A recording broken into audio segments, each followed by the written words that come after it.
Hello students, in this lecture video we are going to talk about Clostridium species. Okay, so for all the Clostridium species we are going to discuss the same common points. What is the route and mode of transmission, and what are the toxins produced by the Clostridium, and what is the pathogenesis and mechanism of action of the toxin, lab diagnosis, and then treatment. Okay, so let us see one by one. First, for Clostridium tetani, the route is road traffic accidents, okay, and or unsterile surgery or delivery. And the toxins produced by Clostridium tetani are two. One is tetanolysin, the other one is tetanospasmin. So tetanolysin, the property of tetanolysin is heat level and oxygen level, so there is no role for pathogenesis. Tetanospasmin, it is also called as tetanus toxin. It is heat level, oxygen stable, so it survives in the even in the oxygen environment. Okay, it is a powerful neurotoxin and it is non-invasive. The mechanism of this tetanospasmin is it causes spasmin. The name itself, it is a spasmin, so it is responsible for the spasm. So it has role in pathogenesis. It is responsible for the disease. Okay, so the mechanism of action of tetanospasmin is it binds to the receptors on the motor nerve terminals. So once it binds, then toxic internalization occurs. So once the internalization occurs, then next step is transportation. So retrograde transportation to the inhibitory neurotransmitters, and then it prevents the release of neurotransmitters like GABA and glycine. Okay, so once the release of the neurotransmitters are stopped, muscle contraction occurs. So that is why spasm occurs. So this is called tetanus. Okay. So this is the mechanism of action of Clostridium tetanus. This tetanus is non-infectious, which means there is no person-to-person spread. Okay. Coming to the clinical features, here in tetanus there are two systems are affected. One is motor system, the other one is autonomic nervous system. So under motor disturbances, the first symptoms will be lockjaw or trismus, which means increase in the masseter tone. Okay, so that leads to trismus or lockjaw, followed by muscle pain, stiffness, and other difficulty in swallowing occurs. Okay, so in case of neonates, there will be difficulty in feeding. That will be the usual presentation, and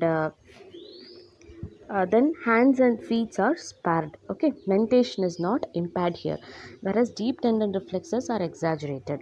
Coming to the autonomic disturbance, here it is maximum during the second week, whereas motor nerve disturbance will be maximum in the first week. Autonomic disturbance is maximum during the second week, and here it manifests with the variations in the BP, tachycardia, and the sweating, increased tracheal secretions, and also there will be renal failure.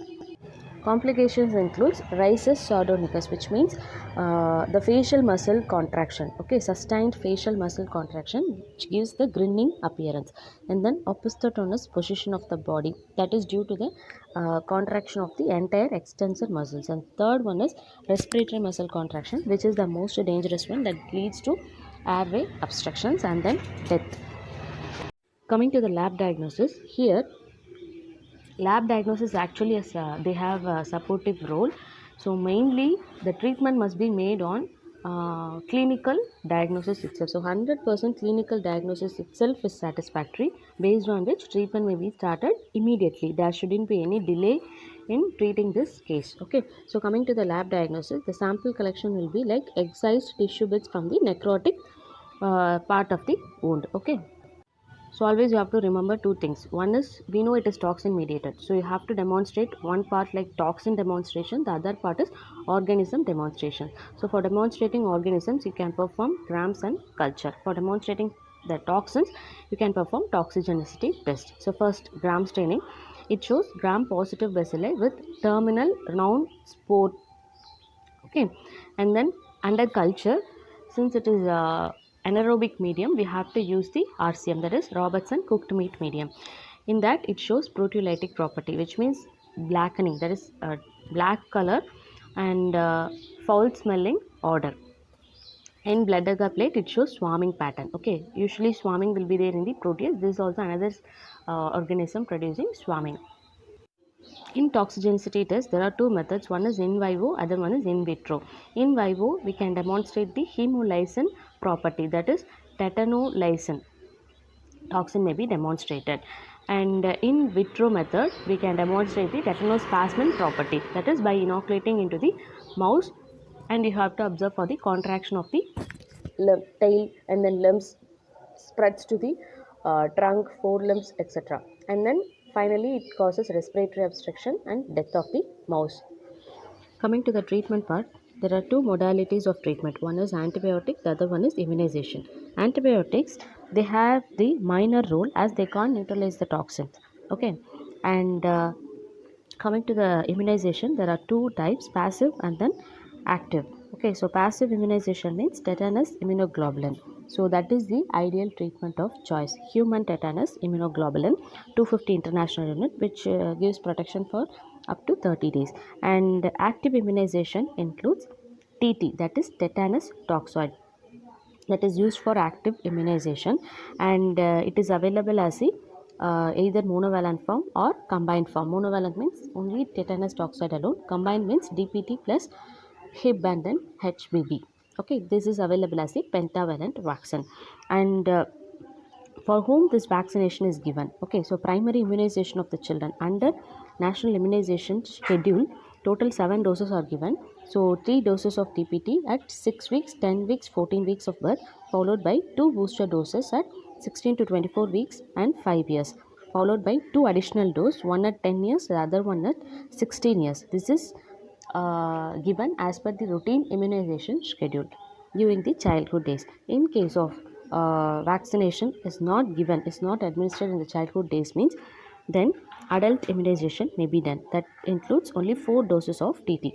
2 doses of TT at 1 month interval, followed by 2 booster doses at 1 year and 6 years. Okay, so the site of the vaccine is given deep intramuscularly at anterolateral aspect of the thigh in case of children, or in case of adults it is given in the deltoid region. Okay, so next is how to prevent the tetanus after injury occurs. So all type of the wounds need surgical toileting, okay, followed by immunization. That immunization depends on the wound type and immunization status of the individual. Okay, for that there is a recommendation for prevention of the tetanus after injury. So under that there are 4 categories: category A, B, C, D. So based on the wound and based on the immunization of the patient, the vaccination may be decided. Okay, so this is the overview of Clostridium tetani.